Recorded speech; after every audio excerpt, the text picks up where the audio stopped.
Hello and welcome everyone to the British Council's Teaching English Teacher Educator Webinar Series Review 2024-2025. Thank you everybody for coming. And while we're waiting for our presenters today to start, please, if you can have a look at the information on the slide, and if you can introduce yourself in the chat, if you can say who you are, where you're joining us from today, that would be very useful and very interesting for all of our panelists. Please remember that the Q&A button, which you'll find at the bottom of the webinar screen, is for questions or comments to the panel. So if you have any questions or if you want to make a comment about any of the things that we're discussing, please write it using the Q&A button, not the chat. Any questions you have for speakers, you can put in there. Remember, we may not have time to answer all of the questions. And if you see a question that you want to ask or a comment that you agree with, please use the thumbs up button in the Q&A section. The information about your certificates of attendance will be given to you via email in the next few days. And a recording of this webinar will be available on the Teaching English website again in the next couple of days. So without further ado, please let me introduce our panelists today. My name is Graham Stanley. I'm the Teacher Development Lead for English and School Education at the British Council. We have John Shackleton, and John Shackleton is Teacher Education Lead for English and School Education at the British Council. Shirin Soyuz, an English teacher, teacher educator, and e-moderator, the British Council. And Ellen Darling, who is the Senior Manager, Research and Insight, English and School Education at the British Council. Thank you very much indeed, Graham. Just clear my throat for that very warm welcome and those kind words, introduction. So, as you quite rightly said, we're talking about our Series 3 webinar program for teacher educators today. So we're going to have a look back at some of the themes that we've covered over the last 12 months or so, and we picked out 5 themes in particular for that. Okay, so if we can have the slide deck up, that would be good. Brilliant, thank you very much indeed. And we're going to cover the following things that you'll see on the next slide. Then we picked out our top five in the sense that we thought for us as a group, the 3 of us, myself, Ellen and Shirin, they were the ones that really prompted us to have the most reflection, the most discussion. Then we're going to finish with some useful resources for further reading and further reflection, etc. And then we're going to have a look at what we've got lined up over the next 3 months, because even though this is the end of Series 3, Series 4 will be beginning even in April. So those are the things that we're going to cover first during the session. And we've picked out, as I was saying, these 5 topics and themes that we looked at to have a discussion around and a reflection on in a bit more detail, a bit more focus. So, and we'd be very much, as Graham was saying, interested in your thoughts and comments, and we'll be pausing after each of these themes to ask for that, for your comments, suggestions, questions, concerns, etc. Okay then, so the first theme that we're going to look at today is online networking and collaborative learning, and the successful ingredients that are part of those 2 types of learning. So we're going to be looking specifically at what Gary and Nikki Hockley said in their webinar about online networking, about using social media for professional development purposes, first of all. And then we're going to have a look at what Shirin herself and her collaborators in the AI Roundtable have got to say about successful ingredients of the community of practice environment. So maybe if I could kick off, if that's okay, Alan and Shirin. So what I've picked out in terms of using social media for professional development, social media networks in particular, based on what Gary and Nikki said, they put forward 9 or 10 successful ingredients of successful networking. And I've picked out 3 of those, and I'd be interested to know what you think, whether these are your top 3 as well. So those 3 are having realistic expectations about what you want from this group or what is wanted from this group. That's my first key thing that they said. Secondly, that you choose the right platform for your social network, right platform for the audience for whom the network is for. And that thirdly, if I had to really pick out of all of the successful ingredients, another top key consideration, that the people within the network have shared common interests. So realistic expectations, the right platform for the audience, and that the members of the network, they have and share common interests. What do you think about that then?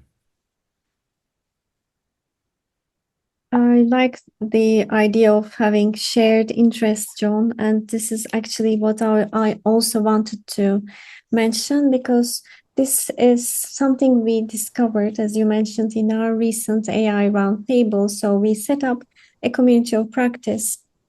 Just to give you an idea and a background information to our audience. So we set up a community of practice for teacher educators, and we also have a webinar about this, and we will have a publication around this. And this publication is actually prepared with the participants' contributions, which we call collaborative outputs, because we all had this shared interest that brought us together. This domain brought us together. And it was really crucial, I think, to find the right people who had this shared interest, because then they were volunteers to make a contribution.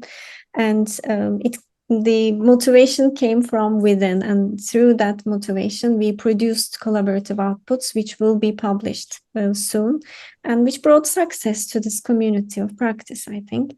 So, yeah, I wanted to highlight this.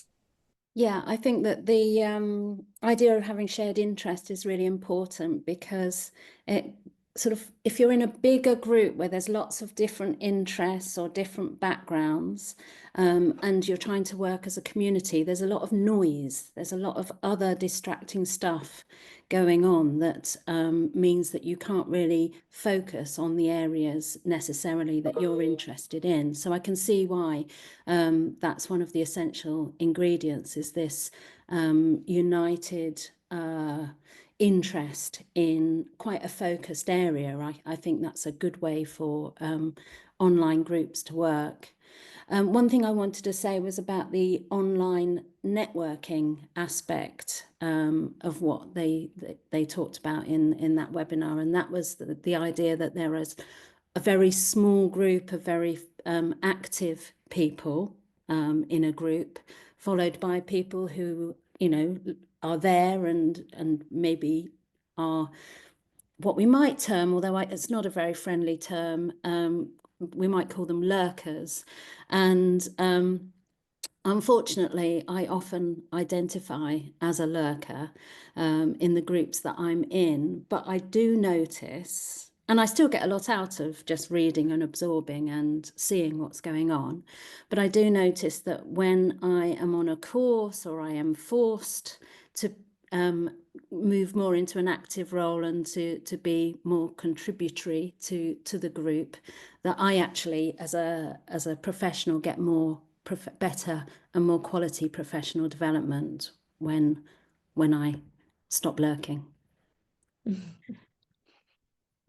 It is one of the models that they referenced, isn't it? This 90 9-1 model, where you have a small percentage of people who are actually leading the group, slightly larger percentage of the membership who are in some way contributing to the group, and then the biggest portion of that group, the 90% category, are those people like yourself, Alan, that you've just described to some extent, in that it's not that they're not deriving benefit from the group, but they're not necessarily visible so much or active so much. And I think that comes back to a really important thing that they were saying about having realistic expectations about about the level of activity and the level of engagement within networks, and not to be disappointed if that is in fact the model that's reflected in your social media network. Absolutely. Shirin was just talking about her experience of the AI roundtable, so a community of practice, so a smaller group. And like Nikki and Gary, Shirin and her colleagues and members of the COP also looked at some ingredients of successful collaboration amongst smaller groups, smaller closed groups, I suppose, to some extent.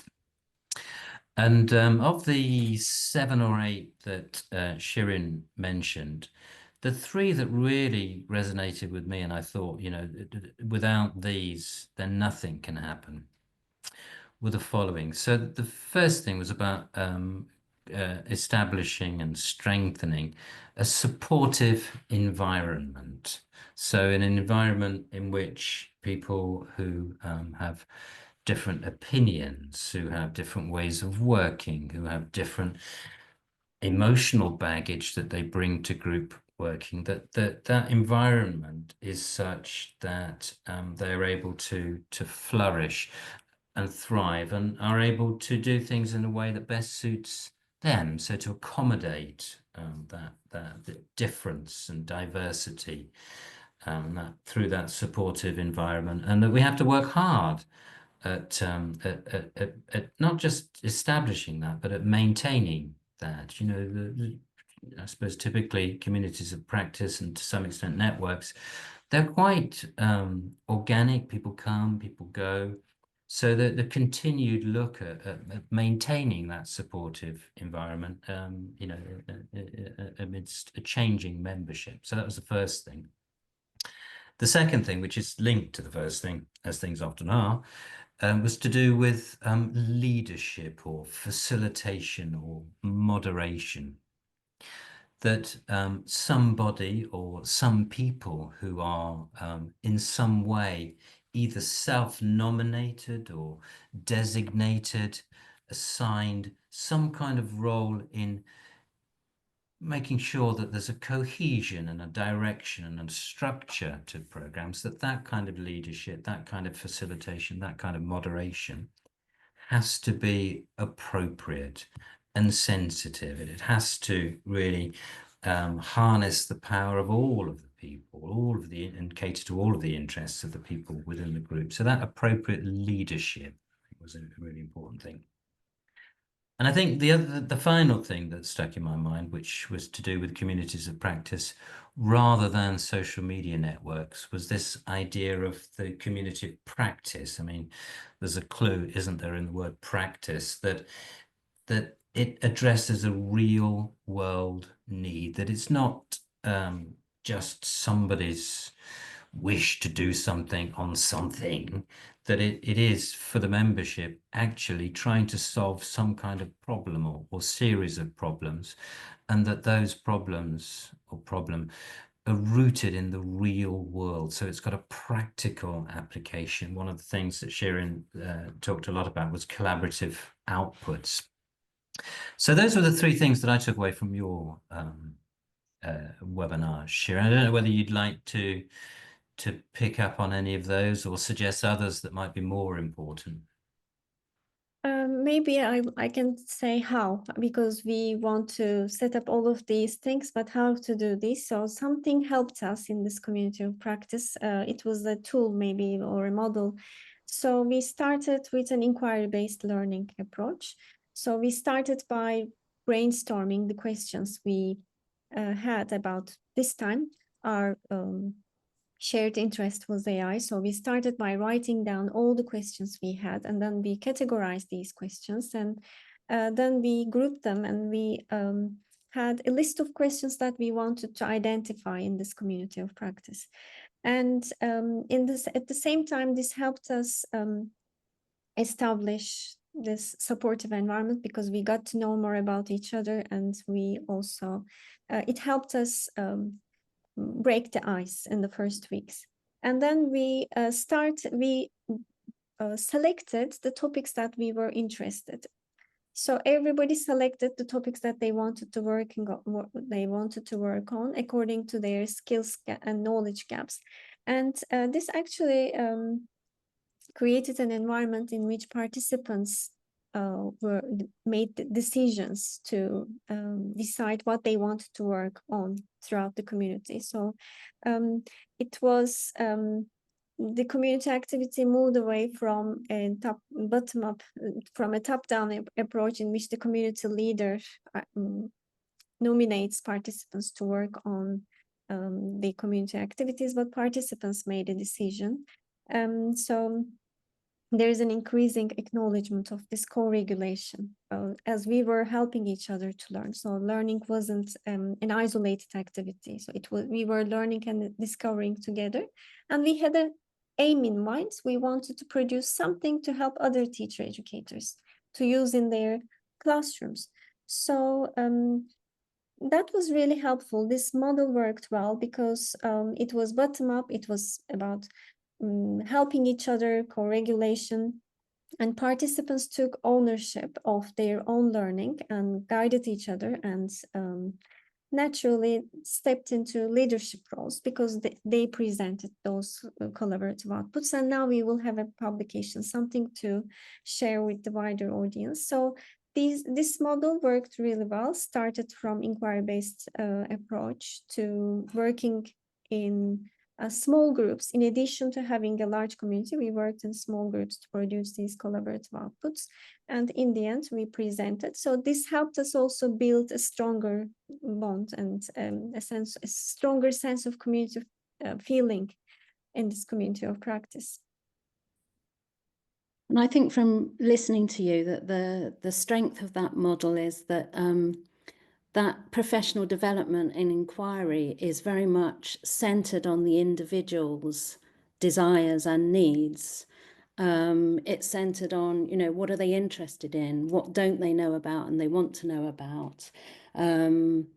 What level do they want to go into looking into this aspect of AI, for example? How much time have they got to put in? So the beauty of it is that a person in the group can find the place they want to be for how much they want to learn and how much capacity they've got for learning and developing these tools.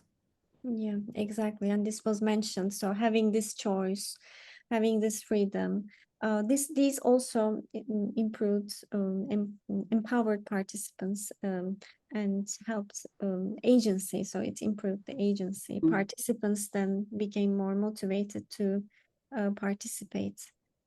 So absolutely. And the fact that you're not alone and that you've got other colleagues who can support you and help you. Yeah.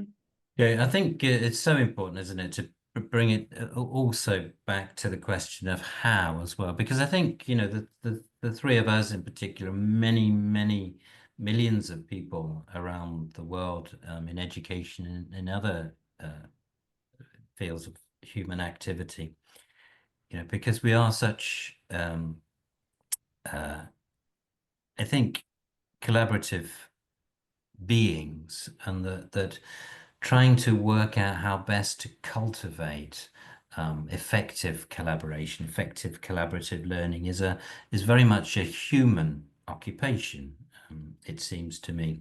So not just what are the what are the factors, what are the ingredients that influence that that ability to connect with others productively, but also how do you go about doing that? How do you what are the steps, what are the processes, what's the thinking behind trying to cultivate those groups that work, really effectively together.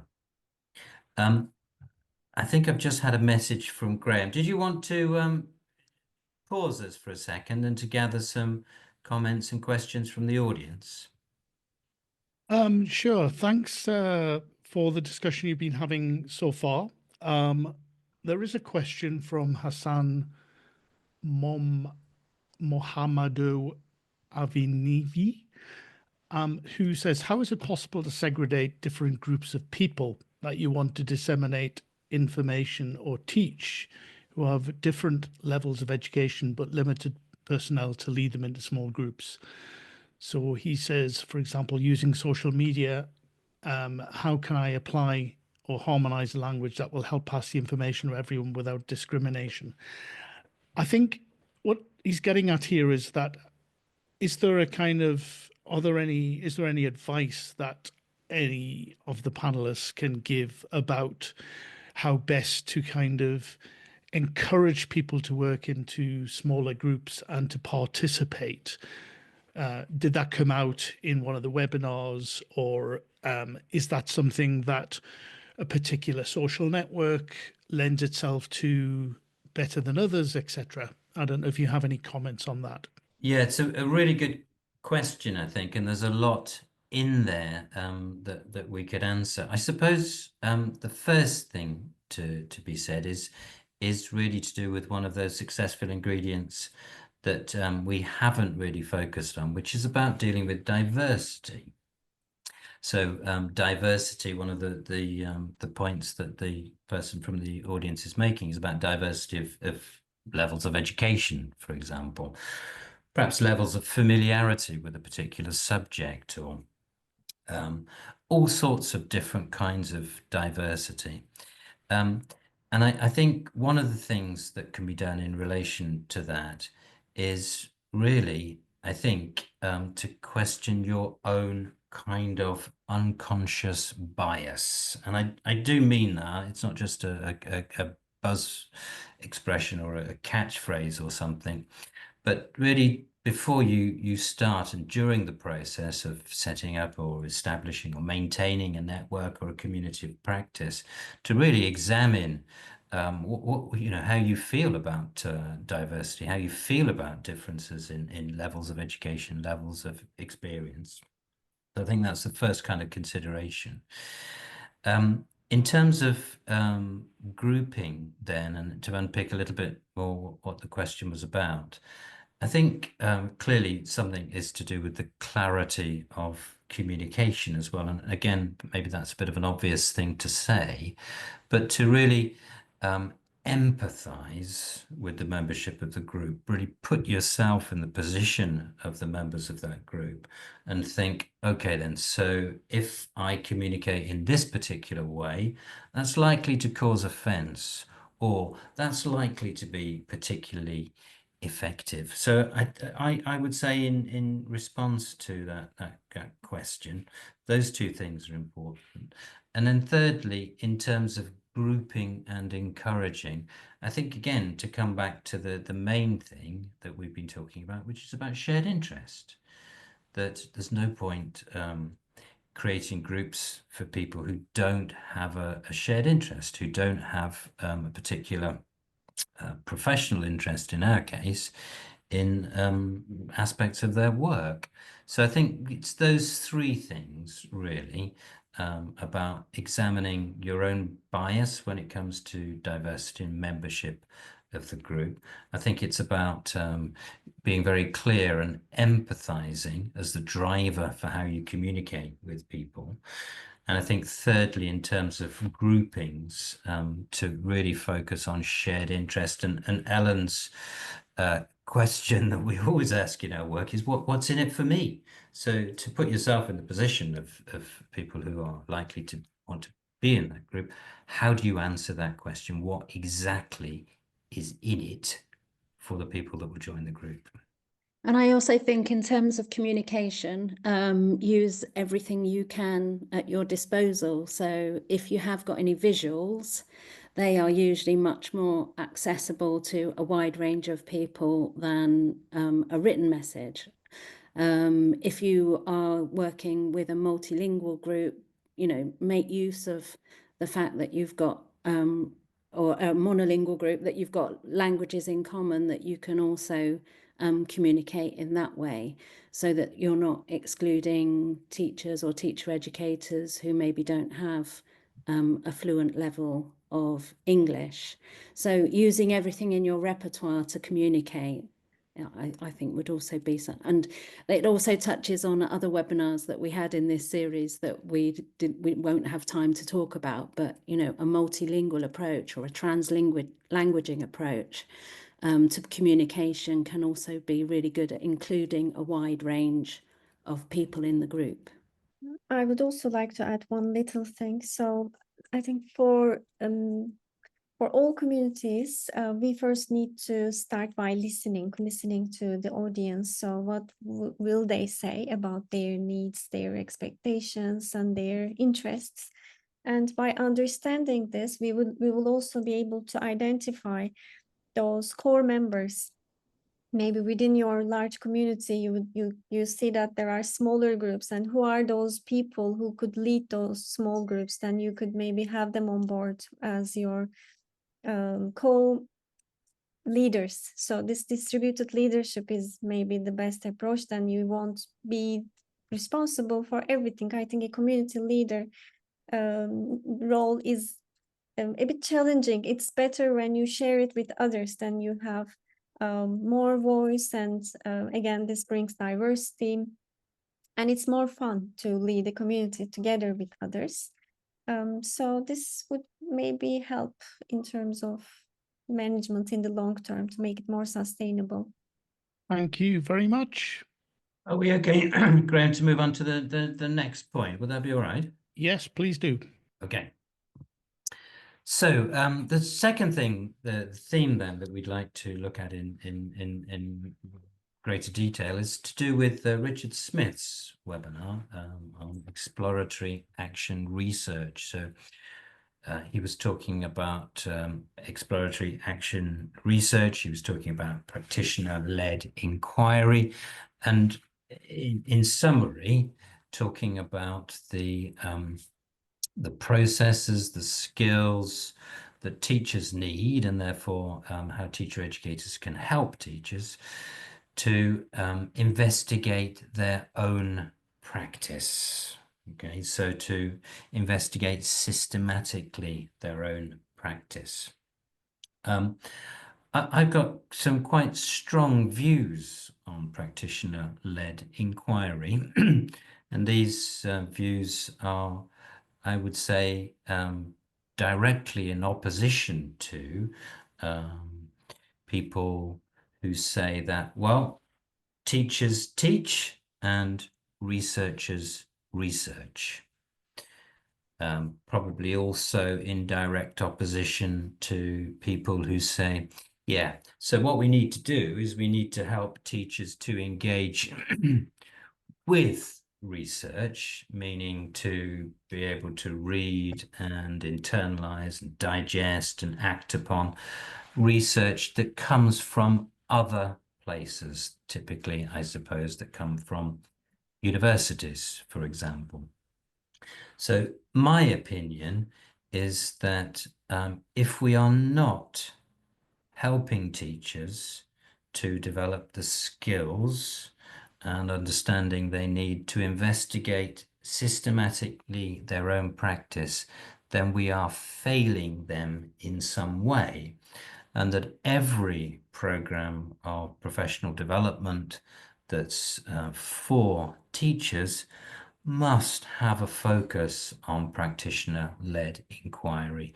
We must be helping teachers to think about, not just reflect on, but think about how to research and investigate systematically what's happening in their classroom, what they are doing, what their practice is.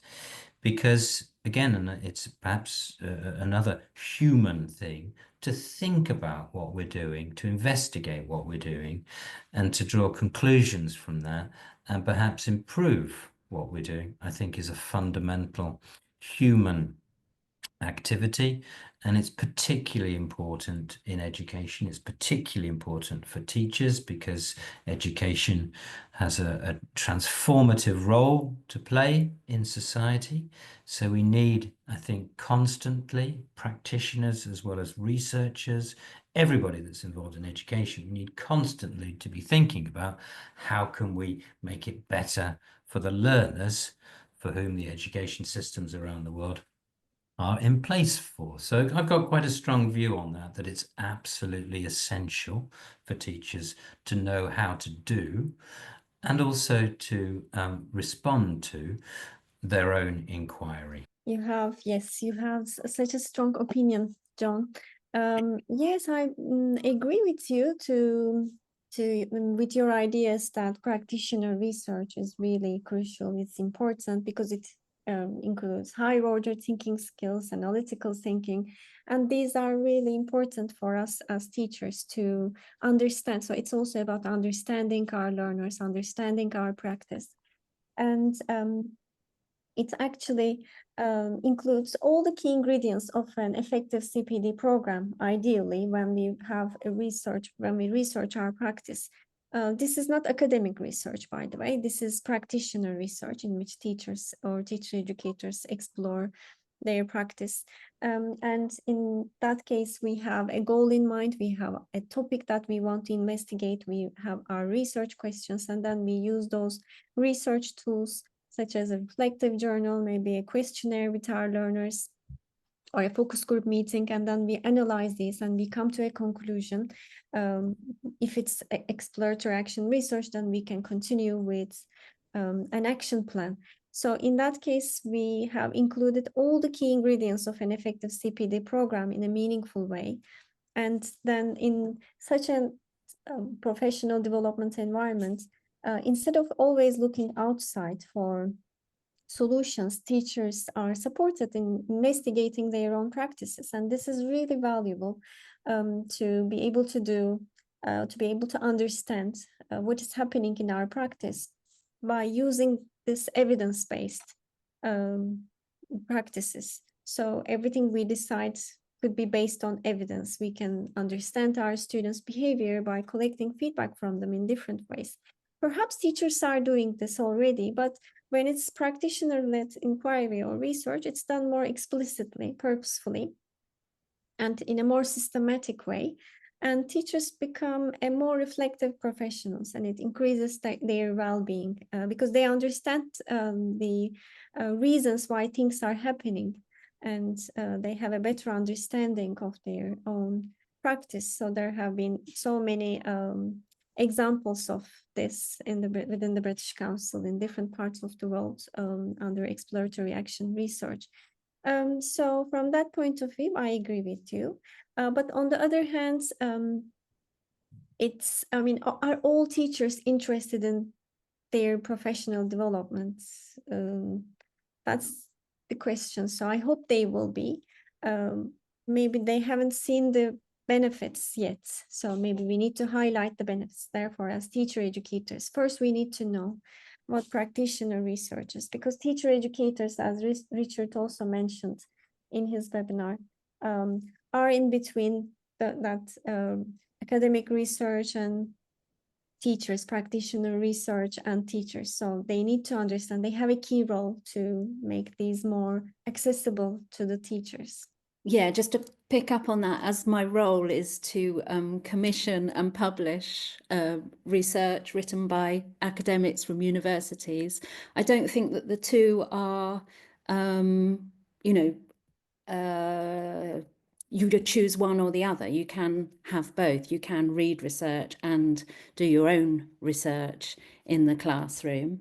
I do agree with you that academics and teacher educators are responsible for trying to mediate research. So I think it's a very strong part of our role to understand the latest research, to pursue what is going on in the sort of wider world of research that is having an impact on our field of work. and to be able to help teachers to understand that in an accessible way. I think that's really important. But I also agree that, you know, global research in another country, in another classroom even, might not be at all related to your particular setting and your particular worries or interests. So I think it's a great opportunity for reflection. It's a form of structured reflection, researching in your own classroom. You decide the agenda, you decide the questions.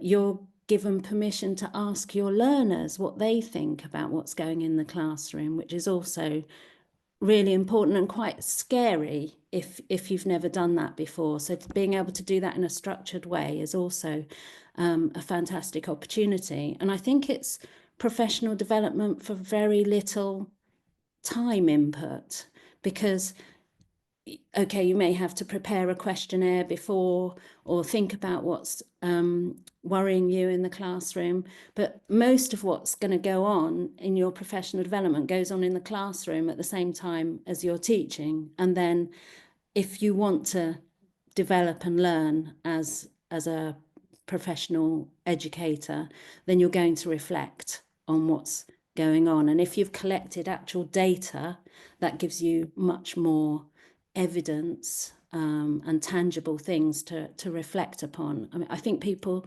can really struggle with what is reflection, what does it mean? So actually giving someone a structure and evidence means that they can actually understand what reflection is.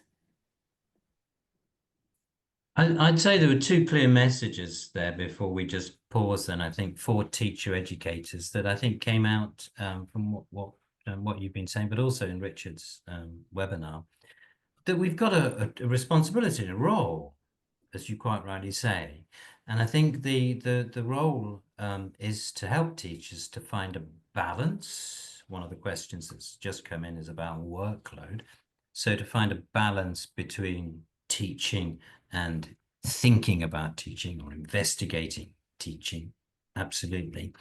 And I think, you know, the last point that you made is just so important, that the role of the teacher educator is you are in the middle, aren't you, to some extent, and that ability to mediate, negotiate, understanding of what's emerging from a university, for example, about how best to teach a language, for example, that not to be involved in that process is, in my opinion, an abdication, if you like, of your role and responsibility as somebody that's helping teachers to develop. So those two things, coupled with the skills and understanding and approach that teachers need in order to be able to carry out their own research as well. So some clear messages, I think, that from for teacher educators around helping teachers with the very important business, I would say, of practitioner-led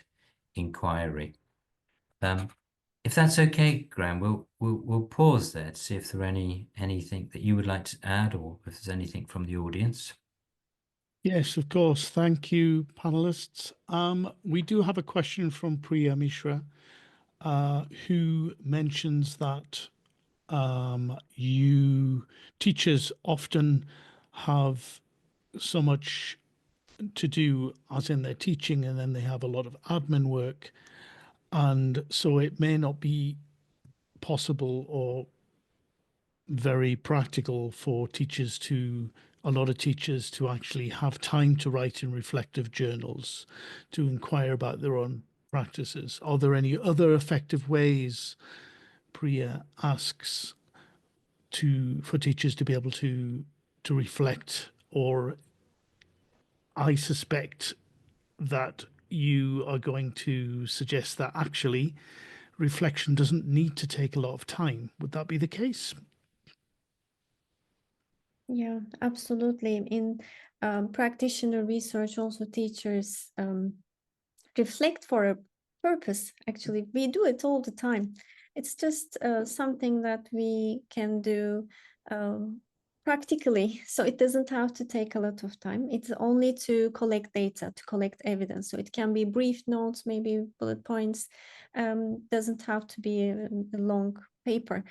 It's not actually academic research or other types of research. Here, the purpose is if we have a research question in mind, then to be able to answer that research question, we may have some little notes, maybe on our notebook, we may allocate 1 page and just brief notes when we remember, when we notice something during the lesson, we write these down because we forget. That's the purpose actually, to be able to remember them in the end, because then we can go back and analyze them. Oh, okay, this week these have happened. So then making a conclusion around this, or in terms of other tools to get feedback from our students, we may, or to understand their perceptions, to understand their behavior, we may have a focus group with them, but it can be in a very informal way as well. It can be in a casual way. It doesn't have to be in a formal way in practitioner research. So it could be even during the break time, if we observe them and take some notes, this could be considered as evidence. So actually, these are all happening in teachers' life. It's just with practitioner research, it becomes more explicit, more purposeful, and more structured. That's the only difference. Actual teachers are taking notes anyway. They are observing their learners, monitoring them. But if we just make it in a more systematic way, then it becomes teacher research or practitioner research. And it's a very powerful professional development tool, in addition to what John has just added in terms of keeping that balance. But I also think that schools need those research communities for school improvement. They can have a research community of practice in which they can work together, observe and understand their practices, share with each other. And as teacher educators, then in that case, instead of saying teachers how to teach, we should develop their abilities and create such research communities to explore their own context in a more practical way. So in a more manageable way, we can also, as teacher educators, help teachers make it more manageable, achievable. And I think it also has an effect on motivation, because if you prime teachers to be curious, or teacher educators to be curious about why one thing works or one thing doesn't, that creates its own puzzle in life, which helps keep you going when perhaps if you've been teaching the present perfect for 20 years, you might not be so excited about the grammar, but you might find something else within your classroom that interests you. And I just think this idea of trying to encourage ourselves as professionals to be curious about what we're doing and not to just go through the motions is really important for our own motivation and well-being and sustaining our career over a long arc of time. Yes, Maybe thank you very much. Sorry. Sorry, John. Well, I was just going to say maybe just the last thing on this particular topic then, and I think perhaps talks a little bit to what Hassan has written. Two things that Ellen and Shirin said that I think are important in terms of making research work in your institution. So this thing about a research culture and a culture of curiosity. Those are two things. They sound a little bit vague, but they are things that we can, as teachers, work towards. And I think there's a role, isn't there? We talk a lot about how important school leaders are in relation to professional development of teachers, and also in relation to school improvement, of course. And that there's a role, I think, for school leaders to play there. In those two things in particular, in relation to Hassan's question, how do you best encourage that culture of curiosity and that research culture, that culture to want to find out more about the impact of what we're doing as professionals? So I think that those two things are particularly important, the curiosity and research culture within a particular institution, and how school leaders can contribute to that. Yeah, Thank you, John. Would you like to move on to the next topic now? If that's okay. So everybody is talking about AI, aren't they? And everybody has a different opinion about AI, and we're going to have a look at it in relation to basically a question that came up in Shirin's webinar about the role and impact of AI on human interaction and human creativity. I've got a particularly strong view on this, and it's probably best summed up by something that my father might well have said, which is something like AI is like fire, in the sense that it's a useful tool, but a dangerous master. And while that's perhaps a bit of an old-fashioned thing to say, I do think it captures something and captures some opinion about AI. And my opinion with that in mind is that it can fundamentally enhance interaction, and it can fundamentally contribute to our ability as humans, as teacher educators, as teachers, as learners, to be creative, to enhance our ability and make time for us to be creative, as long as we are using AI in a way that, I suppose, minimizes our time on the stuff that is boring, that's time consuming, that is the opposite of creativity, that we use AI for those tasks in particular, and thereby freeing up time for us to be creative, to do what it is that humans, in my opinion, do best. Well, it's I like the example your father shared, John. So absolutely. Also, when we had this webinar with Nick Peachy, he gave a similar example. So it's like a hammer. So we can use it to fix something, but to kill somebody as well. So it's absolutely correct. So from my experience, as a teacher educator, firstly, I use AI to create materials, to generate ideas, to edit a text. But at the same time, some of these skills are actually very helpful for my own cognitive skills. So I shouldn't stop using those tools, actually. For example, during a meeting, I take notes myself rather than using AI, because I don't want to lose my note-taking skills. So from that perspective, we need to be aware of which of these tasks should be done by AI. So should we rely on these tools and forget about our skills, or to what extent we should use, or we need to be aware of these things when guiding teachers as well.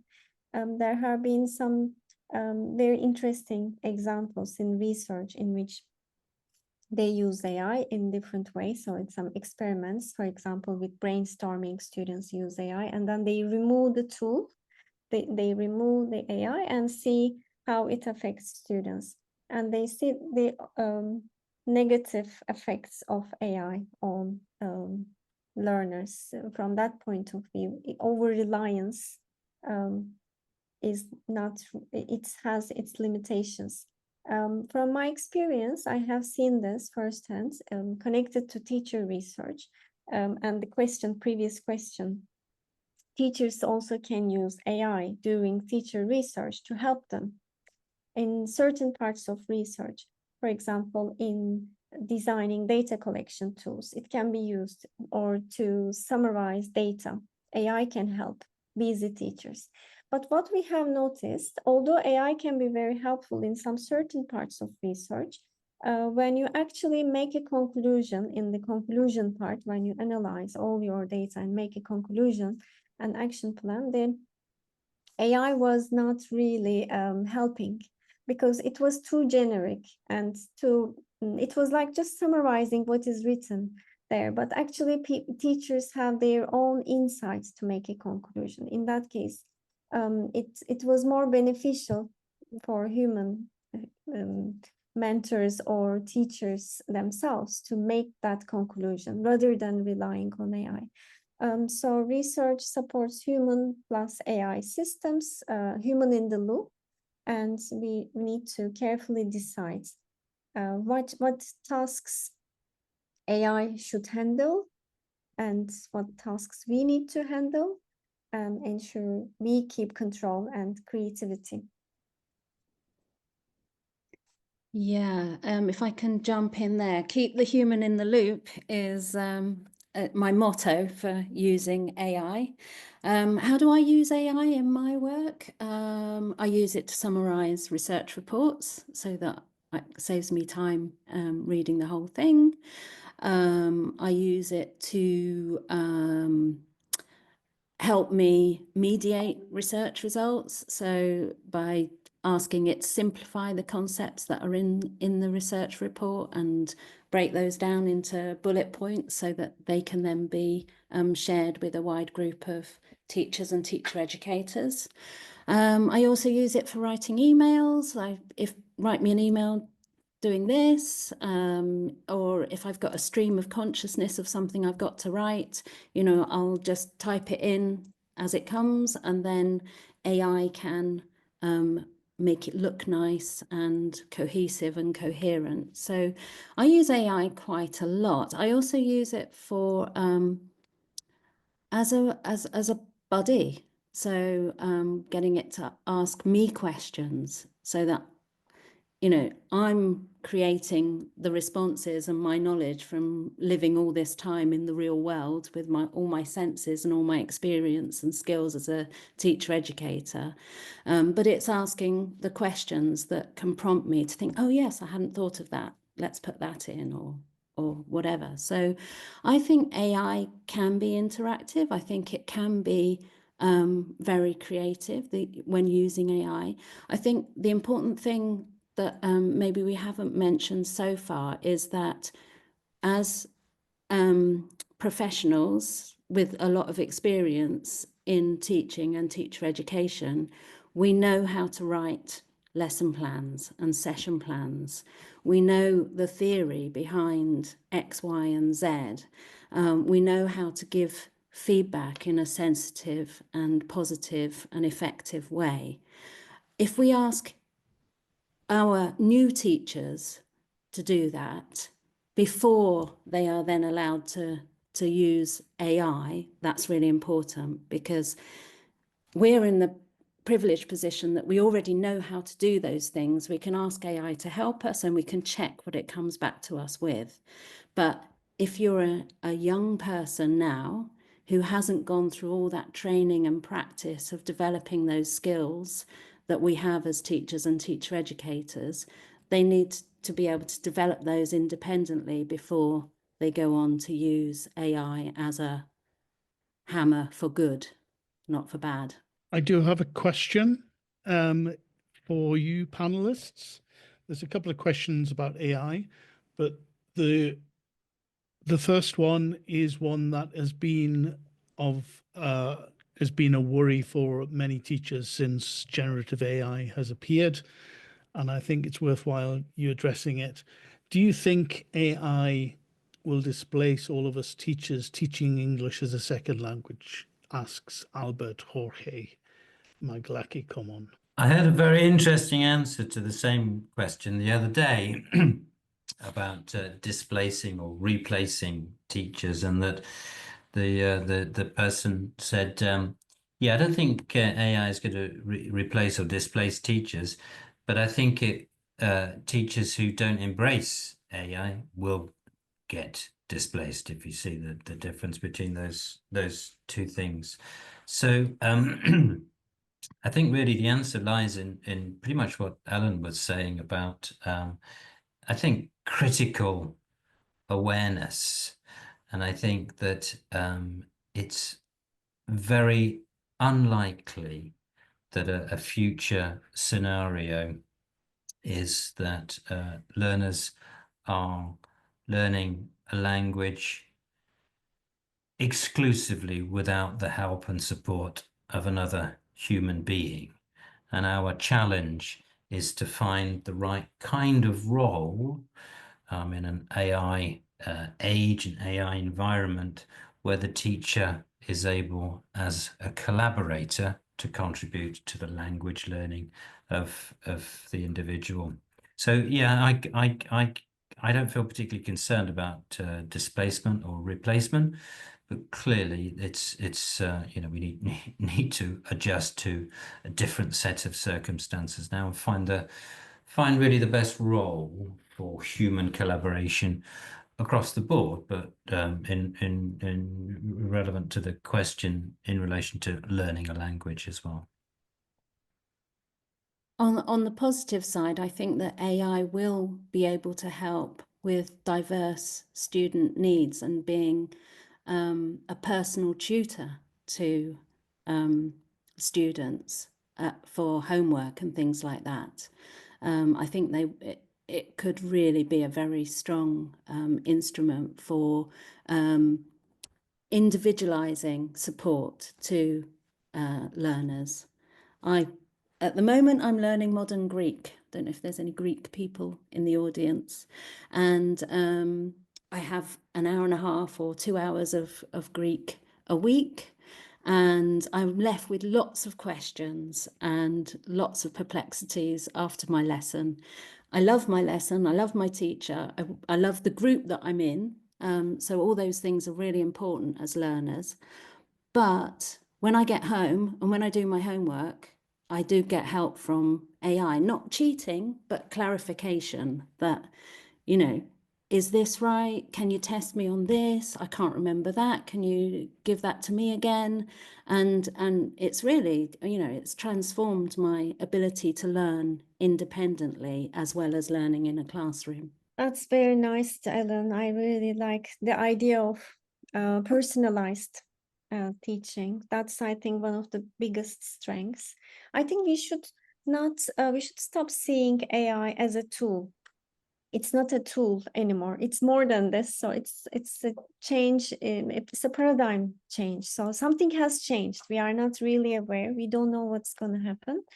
But we are experiencing something really very different from what we have done so far. Therefore, we need to find out more about it. But in terms of teachers being replaced, this question, as also John mentioned, this won't happen, of course. I mean, if we claim this, then we would underestimate the teacher's role. On the other hand, as AI tools develop more, new tools will every day something new is happening in the world of AI, and then it will become so overwhelming for students that in the end they will need a guide to help them with maybe prompts or with teachers. As teachers, we also need to find different ways to assess our students. Then written assessments won't work anymore. They don't work anymore. So we need to be more creative. And as you mentioned, as you are learning ancient Greek, AI is responding to you. It's very learner-centered. So they will expect something similar from the teachers. And those teachers who are not engaging with their students, learners in meaningful ways, perhaps will be also eliminated, because at the end of the day, they get all the answers from AI anyway. So the AI tools are also improving. So we need to find different ways to engage our students. Maybe we need to develop our facilitation skills. Some other human skills, competencies are becoming more important, such as discussions, debates, leadership skills, facilitation skills, presentation skills. And we need to improve ourselves and find out more about it, definitely. I think, learner autonomy as well. Obviously, as a teacher and teacher educator, I know what I can ask that will help me to learn my Greek more. But yeah, we need to train learners in how to best use Ask good AI. questions. Yeah, right? ask the right questions, know what to ask. Yeah. This inquiry-based learning is becoming more important than ever in that case. And we do also have a publication out for teachers on using AI activities. but I don't have the link. I don't know if Andrea or Graham can find that link. It's the latest. I've just shared the Oh, link. brilliant. Thank you.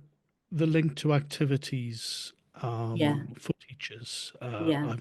I was just answering a question as you spoke, giving someone that link. So there you go. Excellent. I do have another question. We've got quite a few questions about AI. If we have time, I don't know if we have time to answer them, or do you want to move on to the next two subjects? Could we just, we've only got 10 minutes or so left. I mean, if that's okay, if we could move Sure. on and just maybe make some very brief comments and sow some seeds for further reflection on the two remaining issues. I think that Good would be idea. good. And if we've got time, we'll come back to AI at the end. So with that in mind then, well-being, okay, again, very strong opinion from myself. This, I think, more than AI, more than anything else that we've spoken about in terms of collaborative learning, I think this is our number one preoccupation for teacher educators, for people that are involved in education in general, that if the well-being of teachers, if their resilience, if their motivation, their readiness, all of those things associated with well-being, if that is not attended to, then teaching can't take place, then professional development can't take place. So our number one preoccupation, or at least it should be.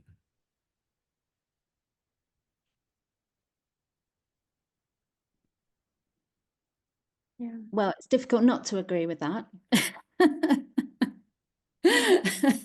So I'm going to agree. Thinking about the webinar that Christiana, the things that she mentioned a whole range of different things that teachers can do for well-being, from journaling to meditation to jogging or walking in the countryside, and the importance of, you know, like on the aeroplane, you've got to put your oxygen mask on first before you can help anybody around you. So the utmost importance of looking after your own well-being. And again, I think it's about being given permission to do that. We are so often, as people working in education, because it's a vocation, because people want to do it from when they're children and they manage to do the job that they always wanted to do, we think that we should, you know, just put up with problems and suffer. But if we're given permission to look after ourselves, and, you know, when we see the signs of, you know, too much pressure, to be aware of the signs that we're under too much pressure, and also to have permission to do any of the things that we need to do to relieve that pressure. And I mean, I think it's a really good idea to write a list of the things that make you feel better. It might be having a nice walk in the countryside. It might be having a bath and, you know, putting on smelly candles or something. It could be any range of things. And the beauty is that we can all choose what we want that will help us feel better. And I think one of the things that came out to me that Christiana said was that if you're going to try something, try it for 30 days. And that should instill the habit. And so, you know, you can do that for 30 days, can't you? Take it one day at a time, but choose something that will make you feel better and stronger, and look after yourself. Have permission to do that, I think, is, you know, as you said, John, of utmost importance. I like the idea of having this permission, Ellen, but also sometimes this is also created through school leaders, or school leaders have a role here to create such an environment. I would like to reflect on something that I find really important, which is not maybe written, which is called hidden curriculum. It's something that exists, that is very strong, and maybe sometimes we may see them, those unspoken or implicit messages, values, expectations that students or learners, teachers absorb through school culture in an educational institution, policies, everyday practices, even the people, how people talk to each other, or the way people approach each other, how approachable the school leader or the management, the people in the management are. These affect the way people manage their well-being. For example, if a school leader manages underperformance in a way that's judgmental, not developmental, or sends emails late at night, expects others to behave in the same way.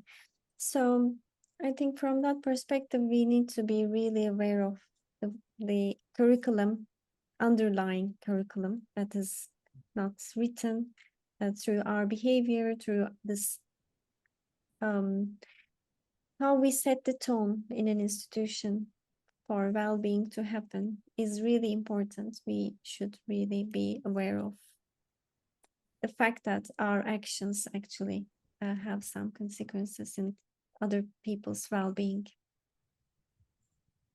Yeah, and I think that last point is particularly true for teacher educators, isn't it? Like school leaders, you know, that example, that model, that practice of kindness to all people at all times in everything, that empathy, that understanding, the developmental approach rather than judgmental approach, so important for teacher educators as it is for school leaders, as it is for teachers in the classroom as well, of course. Small things like having sense of humor could happen to make it very easy for us to enjoy our work together. So these are not written anywhere in the school curriculum, but these are extremely important to encourage teachers to feel they belong to that school community, and then this increases motivation. And we are so much focused on these cognitive aspects, but actually those affective aspects are underlying reasons for success in a school environment. When school community connects together, they become more successful. This is the eventual result.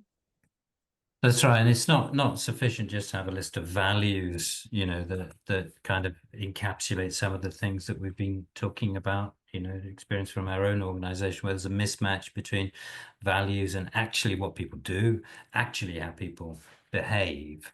That it's the values that we agree with really do have to demonstrably, for everybody, underpin people's behavior as it affects our well-being. We could talk forever on well-being. Graham, what do you want to do? Would you like to give us 30 seconds on the last topic, or would you like to wrap up? What do you think? I think it would be interesting to wrap up by you talking about the last topic. Very interesting compromise. Alan Maley talks about becoming a teacher, and he says you can essentially do it in 4 ways. You can learn by doing, you can be trained, you can observe a memorable teacher, or think about a memorable teacher, or you can develop teachery aspects of your personality. Is it all of those 4 things? For me, I suppose it was essentially learning by doing. You know, that when you first start out as a teacher, you kind of sink or swim, you're thrown in at the deep end, and you have to kind of survive and understand what works and what doesn't work, you know, by being there, and to reflect and learn on the being there. And I'd say it was less about training, especially if the training doesn't take into consideration practitioner-led research and well-being, obviously. Observing other people, I think clearly that's really good, but to observe them critically. Teachery aspects of your personality. This is a really interesting one, isn't it? That, yeah.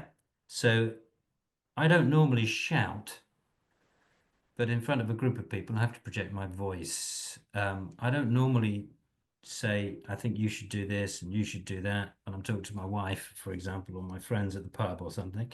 So there is something, isn't there, about becoming a teacher educator that is consciously developing those sorts of skills that you need to work with groups of people. I'll stop there. Helen, would you like to add anything? Well, I'd like to go back to my Greek lessons.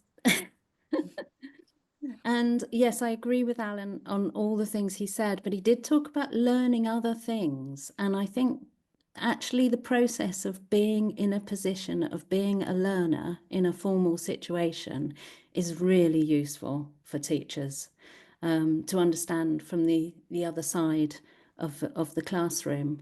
What's going on inside the learner is also a really valuable thing and an enjoyable thing that teachers and teacher educators can do, and they can bring that experience back to their group of educators or teachers and talk about that. And I think that makes it a more interesting process. Yeah, absolutely. This is something I have experienced myself. On the other hand, yes, I want to add from our webinar last month about a review of the role of teacher educators in the last 20 years. So they are a neglected audience. Most of the time, they haven't been trained as teacher educators. They enter the profession after teaching several years, and they perform several roles at the same time. Even in some contexts, they work with teachers. They may not perceive themselves as teacher educators, which leads to a lack of clarity in their identity. And compared to teachers' learning, there is a lack of resources and research. And most of the time, their professional development is spontaneous and unnoticed by supervisors, by their superiors. So in that case, yes, they need more support. So that's why we are here, right? So Empathy, especially for neglected audiences like teacher educators in relation to their professional development. Absolutely. And that's a really nice way to finish. We've got a couple of other things just to say as we finish, Graham, if that's okay. Yes, please do so. Thank you very much, panelists. Okay, thank you very much. So if we just have quickly the next slide.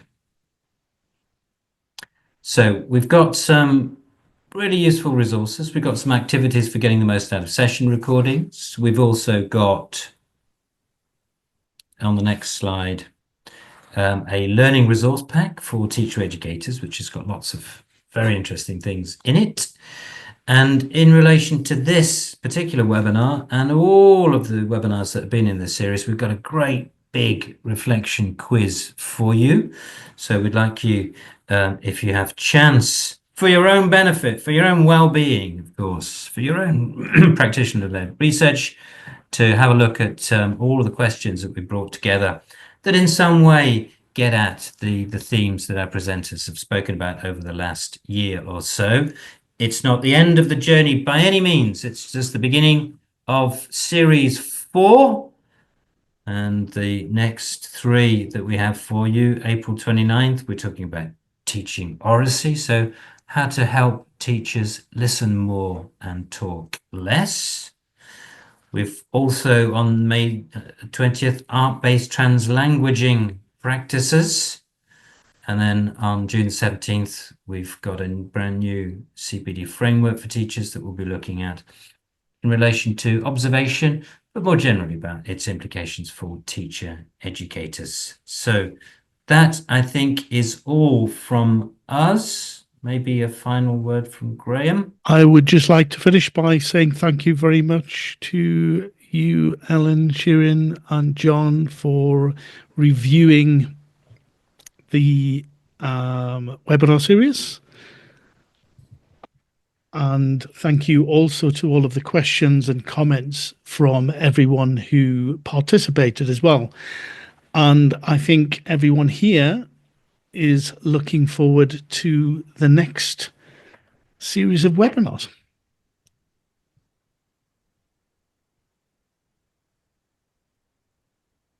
Thank you very much. Goodbye, everybody. Thank you. Bye-bye. You-